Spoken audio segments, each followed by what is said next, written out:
धर्मको परिभाषा कसरी गर्ने यो एकदमै गाह्रो कुरा छ। सही धर्म के हो, त्यो कस्तो हुन्छ, त्यसलाई खुट्याउनु झन गाह्रो प्रतीत हुन्छ। यसो हुनाको कारण अरू केही होइन, हामीले सम्झने गरेको धर्मको परिभाषा र बुझाइ फरक फरक रहेर हो। कतिजना मानिसले सम्झेका छन् कि धर्म भनेको कर्मकाण्ड हो। बेला बखत यसो पूजाआजा गर्यो, मठ मन्दिर गयो, सकेको भेटीघाटी चढायो, बाहुनहरूलाई दक्षिणा टिका टालो गरिदियो, त्यही त हो नि धर्म। कतिले चाहिँ ठानेका छन् कि फुर्सदको बेला कहीँ प्रवचन व्याख्यान भएको बखत सुन्न गइदियो, सधैँ जान सकिने कुरा होइन, त्यही बेला यसो सकेको केही रुपियाँ पैसा चन्दा दियो पुगिहाल्यो नि भन्ने सम्झेका पनि हुन सक्छन्। कैयनले चाहिँ यो सम्झेका हुन सक्छन् कि तीर्थव्रत सकेको बखत गरिदियो धर्म भइहाल्यो नि, अरू के नै गर्नुपर्छ र। कतिले चाहिँ अरू बेला जे गरे पनि हुन्छ, यसो पैसा भएको बेला गरिब गुरुवालाई हातमा 2-4 रुपियाँ हालिदियो पुण्य मिलिहाल्छ भन्ने सम्झेका हुन्छन्। यसै गरी कोही बाबुबाजेको पालादेखि घरमा जे चल्दै आएको छ त्यसको निरन्तरता दिनु नै धर्म हो भनी ठान्नेहरू पनि प्रशस्त छन्। वास्तवमा सही धर्म के हो सबै अन्योलमा परे जस्तो लाग्छ।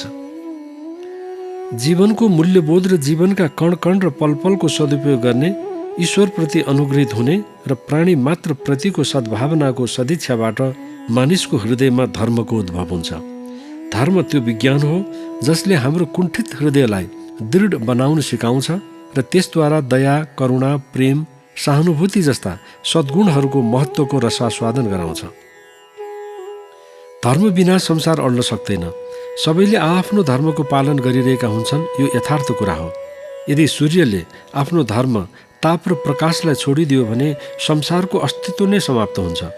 चन्द्रमाले आफ्नो धर्म शीतलतालाई छोडिदियो भने पनि विश्व ब्रह्माण्ड पतनको दिशातिर जान्छ। पानीले आफ्नो धर्म, आगोले आफ्नो धर्म, प्रकृतिले आफ्नो धर्म, चेतनाले आफ्नो धर्म छोडिदिए भने यो सृष्टि बस्न लायक हुने छैन मात्र होइन, सृष्टि, स्थिति र लयको निरन्तरता नै पूर्णतः खजमजिन पुग्छ।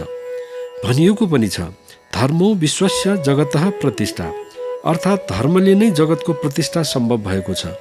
त्यसो भए कतिपय साम्यवादी धारणा राख्ने तथा नास्तिकहरूको जमातले धर्मलाई बेकम्मा र अफिम हो सम्म भन्न पछि परेनन् नि त भनेर तर्क राख्न नसकिने होइन। त्यही विचारधारा राखेर हिँड्नेहरू अहिले संसारमा विभिन्न राजनीतिक वाद र सिद्धान्तमा छरिएर आआफ्नो पकड अनुसार प्रचार प्रसार गर्न हिँडिरहेका छन्। कुनै बखत माओ त्से तुङले सांस्कृतिक क्रान्तिको नाममा देशभर छरिएर रहेका धार्मिक आस्थाका स्थलहरू, गुम्बा, विहार, मस्जिद, चर्चहरू सफाचट पार्ने नाममा बुल्डोजर चलाएर कैयन त्यस्ता सम्पदाहरू ध्वस्त पारेका थिए। धार्मिक आस्थामाथि परेको वज्रपातलाई सकि नसकी सहेका जनताहरूले भित्र गरेको प्रार्थना, चलाएको अभियान र आन्दोलनको कारण तथा धर्म संस्कृतिको अभावको कारण देखिएका र बढेका विकृतिहरूलाई रोक्नको लागि पनि पछि बाध्य भएर ध्वस्त तुल्याएका सम्पूर्ण धार्मिक सांस्कृतिक संरचनाहरू राज्यले पुनः बनाउने निर्णय गरेर तिनको पुनर्निर्माणमा करोडौँ होइन अरबौँ अरब रुपियाँ खर्चिँदा पनि पहिलेको अवस्थामा ल्याउन नसकेको यथार्थता छ। केही समय अगाडि साम्यवादी मुलुक चीनको एउटा सहरमा भएको गुम्बामा अपाङ्गदेखि लिएर सपाङ्ग सबैका लागि हुने गरी एउटा अत्याधुनिक शौचालयको निर्माणमा झन्डै 3 करोड डलर खर्च गरेर तयार पारेको समाचारले धर्मको महत्त्व समाजमा रहेकै कारणले त्यसो गरिएको सहजै अनुमान गर्न सकिन्छ। त्यस्तै स्थिति तात्कालिक सोभियत सङ्घको भयो।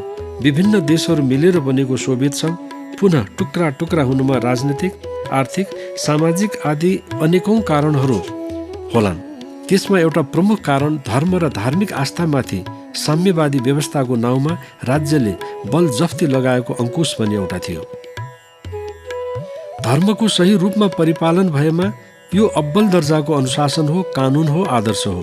राज्यले विभिन्न ऐन कानुनद्वारा देशमा अमन चैन ल्याउनका लागि गर्ने प्रयासभन्दा धर्मद्वारा व्यक्ति व्यक्तिको अन्तस्करणमा अनुभूत गराउने मर्यादा र छाप धेरै गुणा काम लाग्ने हुन्छ। संस्कृतमा धर्म शब्दको व्युत्पत्ति गर्दा भनिएको छ, धारणात् धर्म मिथ्याहु धर्मो धारयते प्रजा, अर्थात् असल कुराको धारण गर्नु नै धर्मको परिपालन गर्नु हो। खराबलाई धारण गरेर राख्न त कोही चाहँदैन। यस अर्थमा धर्म भनेको असल कुराहरू अर्थात् सात्विकता, सकारात्मकतालाई ग्रहण गरेर जीवनलाई सुखमय, शान्तिमय र आनन्दमय तुल्याउनु नै धर्म हो। अर्को शब्दमा भन्ने हो भने असल आनी बानीहरू, चालचलनहरूको परिपालन गरेर त्यसलाई व्यवहारमा उतार्नु नै धर्मको सही पालन गर्नु हो। यसैले धर्म व्यक्तिको जीवनशैली बन्न सक्नुपर्छ, न कि मात्र विधि व्यवहार र कर्मकाण्ड। यसो हुन सकेमा मात्र धर्मको परिभाषा गर्दा भनिने गरेको यतो अभ्युदय निश्रेय ससिद्धि सधर्म, अर्थात् धर्म भनेको त्यो हो जसको परिपालनबाट यस लोकमा अमन चैन, सुख शान्ति र परलोकमा कल्याण दिने हुन्छ भन्ने भाव सही निक्लन सक्छ। कतिको मनमा पर्न सक्छ कि धर्मको नाउँमा गरिने गरेका कतिपय कर्मकाण्डीय पूजाआजा राजसी र तामसी किसिमका पनि देखिन्छन्। त्यस्ता कर्मलाई के भन्ने? हुनु पनि हो, धर्मको नाउँमा गरिने पशु पंक्षीका बलि तथा आविचारिक पूजाआजाहरूलाई यस सन्दर्भमा सम्झन सकिन्छ। संसारमा जति पनि मानिसहरू छन् ती सबै तीन प्रकृतिका छन्, सात्विक, राजसिक र तामसिक। त्यसै गरी संसारमा जति पनि कार्यहरू छन् ती पनि तीन स्वभावका छन्, सात्विक, राजसिक र तामसिक। अरूलाई दुःख दिएर, मारेर, काटेर धर्म हुन्छ भनेर जे जति कार्यहरू गरिन्छ ती सबै राजसिक र तामसिक प्रकारका कार्यहरू हुन्। त्यस्ता कर्महरूबाट न यस लोकमा न परलोकमा नै कसैको कल्याण हुन सक्छ। आफ्नो हितको लागि अरूलाई दुःख दिनु, तडपाउनु, मार्नु, काट्नु धर्म हुन सक्दैन। यदि अरूलाई मार्नु, काट्नु, दुःख दिनु धर्म हुने हो भने अधर्म चाहिँ केलाई भन्ने? अरूको हित चिताउनु, असल सम्झनु, आफूलाई अरूले जे पायो त्यही गर्दा वा भन्दा मन दुख्छ भने अरूलाई पनि त्यस्तै हुन्छ भन्ने जबसम्म सम्झन सकिन्न तबसम्म धर्मको चेतना पलाएको छैन भन्ने सम्झनुपर्छ। सात्विकताले संसार चल्छ र भन्ने विचार राख्नेहरू पनि नपाइने होइनन्। त्यस्तो विचार राख्नेहरूलाई भन्नुपर्ने हुन्छ कि कोही आफू असल बनेर अरूको लागि आदर्श बन्ने हो भने सात्विकताको विकल्प छैन। सात्विकता नै सर्वोत्कृष्ट छ। न लक्ष्य छ न निर्दिष्ट गन्तव्य छ भने राजसिकमै पनि कसैले काम चलाउन सक्छ। पशुताबाट माथि नउठ्ने हो भने तामसिकलाई नै जिन्दाबाद भनेर जीवन बर्बाद पार्नु बाहेक अर्को विकल्प छैन। असल बन्ने कि खराब चुन्न व्यक्ति स्वतन्त्र छ। धर्म कुरा गराइ र बोलीले होइन, व्यवहारबाट जाँचिने कुरा हो। हिजो आज धर्म तथा धार्मिक व्यक्ति भन्यो भने मठ मन्दिरमा जाने, टीका चन्दन लगाउने, पूजापाठ गर्नेमा नै सीमित हुन थालेको छ, जबकि धर्म त्योभन्दा धेरै माथिको कुरा हो। धर्म वास्तवमा अन्तर्हृदयसँग सम्बन्धित छ, मस्तिष्कसँग होइन। गुण र आचरणसँग सरोकार राख्छ, ढोङ र आडम्बरसँग होइन। धर्मलाई जीवनशैली बनाउनु पर्नेमा आज हामी धर्मलाई रीतिरिवाज, परम्परा र अन्धविश्वासको सेरोफेरोमा सीमित गराउँदैछौँ। सबैभन्दा ठुलो गल्ती यहीँनिर भइरहेको छ। व्यक्तिलाई असल, श्रेष्ठ, अनुशासित, सत्यनिष्ठ, इमान्दार, चरित्रवान, परोपकारी, सेवाव्रती बनाउनु नै धर्मको मुख्य ध्येय हो। यी कुराहरू कसलाई, कुन देशको लागि नचाहिएको होला? सबैलाई चाहिएकै छ। यदि यस्ता असल व्यक्तिहरू घरमा, समाजमा, राष्ट्रमा र विश्वमा जति सकिन्छ धेरै भए भने मातृभूमिको साथै विश्वको मुहारलाई हँसिलो तुल्याउन गाह्रो पर्ने थिएन। यस्तो धर्मको रक्षा हामीले गर्न सक्यौँ भने मात्र धर्म हाम्रो रक्षा गर्न समर्थ हुन्छ। भनिएको पनि छ, धर्मो रक्षति रक्षितः। धर्म शून्य समाज, राजनीति, अर्थनीति कुनै गन्तव्य नै होइन। यसो हुन्न पनि। परम्परा, रीतिस्थिति र संस्कृतिको नाउँमा चलेका जे जति क्रियाकलापहरू छन्, चाहे विकृति हुन् चाहे संस्कृति, ती सबैलाई नै धर्म सम्झने गल्ती गर्यौँ भने ठुलो भुल हुनेछ। विकृतिलाई जानेर समयमा नै हटाइएन र संस्कृतिलाई समयानुसार संस्कारित गर्दै लगी परिशोधन, संरक्षण, सम्वर्धन र प्रवर्धन गरिएन भने विसङ्गति बढ्ने प्रबल सम्भावना हुन्छ। त्यो विचारणीय छ। संसार धर्ममा अडेको छ। धर्म भनेको असल कर्म र असल व्यवहारद्वारा परख गरिने कुरा हो। यदि धर्म भनेको विधिविधान, कर्मकाण्ड, तडक भडक, अन्धविश्वास र रूढीबुढीलाई मात्र सम्झन थाल्यो भने त्यसभित्र देखावटी प्रतिस्पर्धा, झाङ्गिएर विकृतिले जन्म लिन पुग्छ। विकृतिलाई स्वीकार गर्नुको अर्थ हुन्छ अध्यात्मको विनाश, मानवताको पतन र पशुताको उत्कर्ष। अर्को शब्दमा मन, वचन र कर्मले पाप नगर्नु नै धर्म हो। पाप भनेको के हो यो पनि जान्नु आवश्यक छ। कुनै कर्म सम्पन्न भइसकेपछि ग्लानि हुन्छ, पश्चाताप हुन्छ, हृदय रुन्छ, घरिघरि त्यसैले पिरोली रहन्छ भने तिनै कर्महरू हुन् पाप कर्म भनेका। पाप कर्ममा कुनै न कुनै रूपमा मन, वचन, कर्मबाट हिंसा भएको हुन्छ। आत्मसंयमले खारिएको विवेकपूर्ण सात्विक मानवीय सद्गुणहरूले सम्पन्न, इन्द्रियहरूको दास नभई ती सबैमाथि शासन गर्ने क्षमताको विकास गरेको जीवनलाई जसले आत्मसात गरेको छ त्यस्तो जीवनलाई स्वधर्ममा अभिमुख जीवन भन्ने मान्नुपर्छ। विकृतिले ग्रस्त, धर्मान्धताले ढाकेको, अन्धविश्वास र कुसंस्कारले जेलिएको परम्परा, संस्कारलाई अँगालेको धर्म वास्तविक धर्म हुन सक्दैन, न स्वधर्म नै हुन सक्छ। स्वधर्ममा निहित अगाध ऊर्जालाई एकत्रित गरी सही बाटोमा लगाउने हो भने धर्म अध्यात्मको क्षेत्रमा मात्र होइन, हरेक क्षेत्रमा अकल्पनीय तरक्की र सफलता प्राप्त गर्न सकिन्छ। यसमा दुविधै छैन। जुन बुद्धिग्राह्य छैन, बुद्धि विवेकलाई कलङ्कित तुल्याउने किसिमका क्रियाकलापमा आधारित, विधि विधान र कर्ममा आधारित छ, त्यो कहिल्यै पनि धर्म हुन सक्दैन। जहाँ सत्य छैन, इमान छैन, अहिंसाको विपरीत छ, त्यो पनि कहिले धर्म हुन सक्दैन। माथि उल्लेख गरे जस्तो धर्म कुरामा, बोलीमा होइन, आचरण र व्यवहारमा देखिने कुरा हो। यसैले कसैले उहाँ असाध्यै धार्मिक हुनुहुन्छ भनिदिँदैमा धार्मिक बनिने होइन। धर्म सत्यमा, चरित्रमा, नैतिकतामा फस्टाउने हुन्छ, व्यवहारमा चरितार्थ हुन्छ। कुनै स्वार्थ नभएको असल धार्मिक व्यक्तिको सामु पुग्दा मात्र पनि आनन्दको अनुभूति हुन थाल्छ, शान्तिले हृदय ओतप्रोत हुन थाल्छ। त्यहाँ छलकपट हुँदैन, लेनदेनको कुरा हुँदैन, सत्ता, शक्ति र प्रतिष्ठा प्राप्तिको लागि छिनाछप्टी हुँदैन। सच्चा हृदयको बोलीको रस्वास्वादन गर्न पाइन्छ। त्यहाँ सरलता हुन्छ, उदारता हुन्छ, अनि हुन्छ विशालता। टीका, चन्दन, माला, जटा, विविध वस्त्र परिधान, दण्ड वा कुनै धार्मिक चिन्ह जसले धारण गरेको हुन्छ, त्यस्तो व्यक्तिबाट सात्विक स्वरूपको सर्वोत्कृष्टताको परिदर्शन मन, वचन, कर्ममा देखिने जहाँ अपेक्षा गरिन्छ, त्यसको बदला राजसिक र तामसिक प्रवृत्ति र कर्म देखिन थाले। धर्मको सही रूपको अनुभव र दर्शन सर्वसामान्यले कसैले गर्लान्।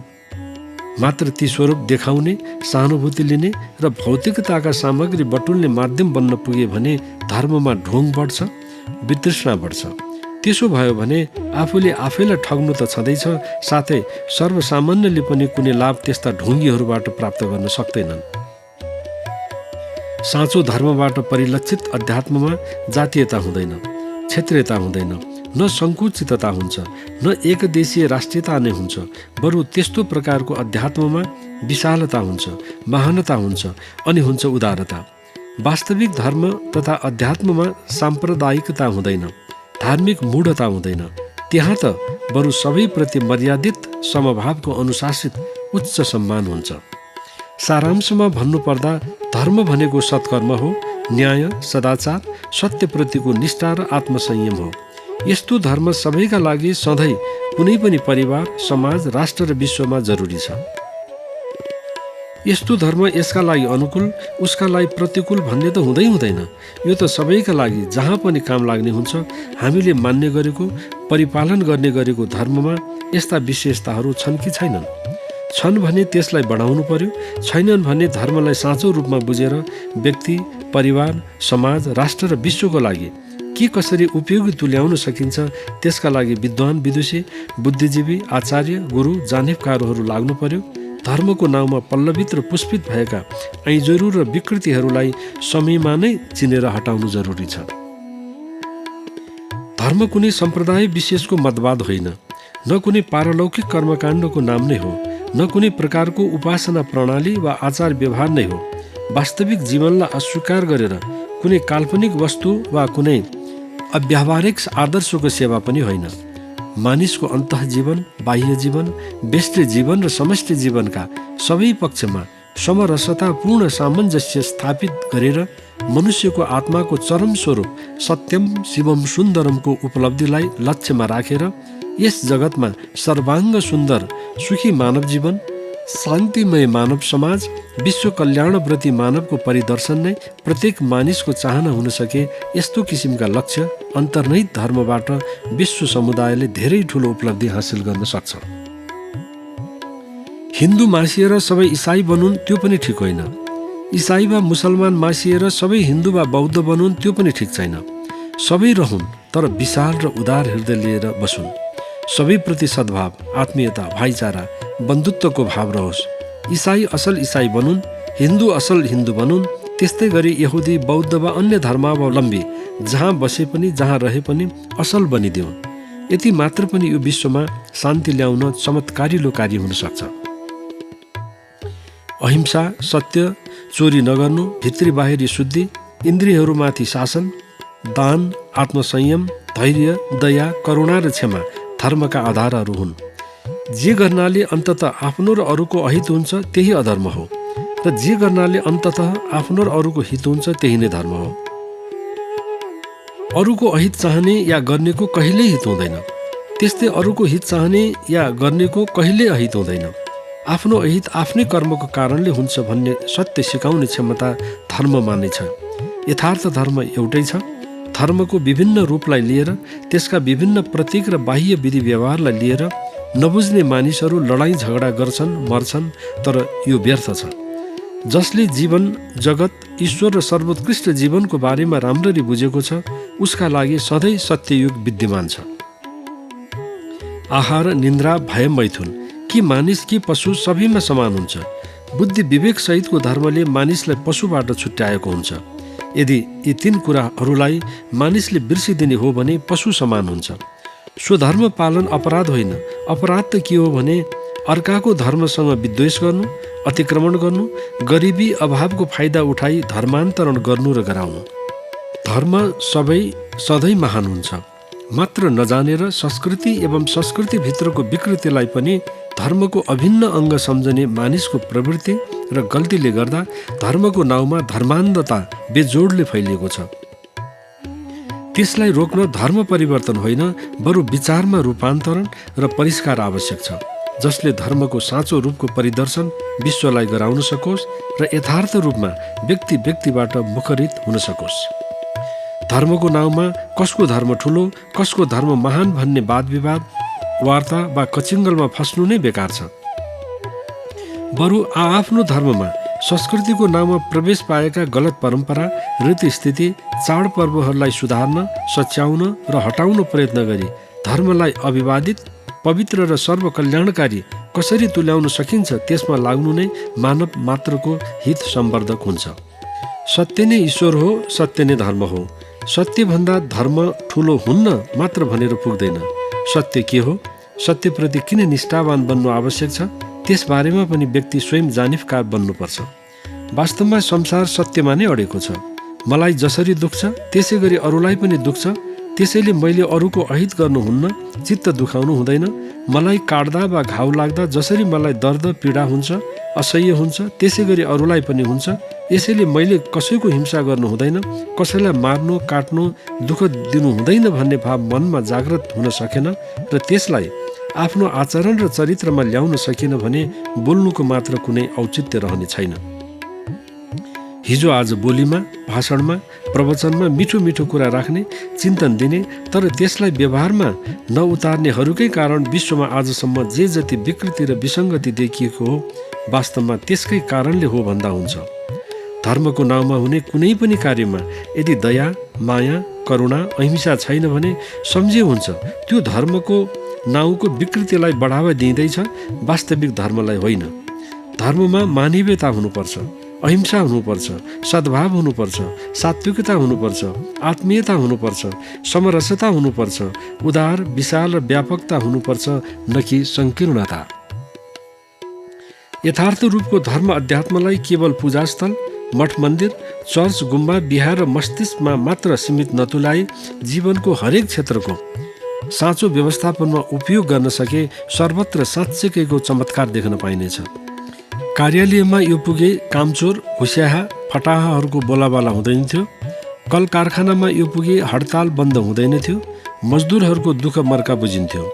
विद्यालय, कलेज, विश्वविद्यालयमा यो पुगे साँचो अर्थमा विद्याको महत्त्व बुझिन्थ्यो। अस्पताल, सार्वजनिक स्थल आदिमा यो पुगे आज जसरी जताततै विकृति, विसङ्गति, उपद्रव र उटपट्याङ देख्नु परिरहेको छ त्यो देख्नु पर्दैन थियो। धर्म महान छ, त्यसलाई सङ्कीर्ण तुलाई राख्ने कि विशाल, महान र उपयोगी यो मानिसकै हातमा छ। साँच्चै भन्ने हो भने हरेक व्यक्तिको हातमा छ, यसर्थ तपाईँकै हातमा छ। तपाईँ देखावटी धर्म गर्न चाहनुहुन्छ कि वास्तविक धर्मलाई जीवनमा उतार्न चाहनुहुन्छ र त्यसैलाई जीवनशैली बनाएर अरूको लागि पनि ग्रहणीय तुल्याउन चाहनुहुन्छ। किनभने यस्तो धर्मको सार्वकालिक महत्त्व छ, चाहिएकै यस्तो हो। मानिसले खोजेकै यस्तो हो, तर नजानेर नबुझेर अज्ञानताको कारण मात्र अल्मलिएको हो। अब समय आएको छ साँचो धर्मलाई जीवनमा आत्मसात गर्ने। चुक्नुहुने बेला पटक्कै छँदै छैन।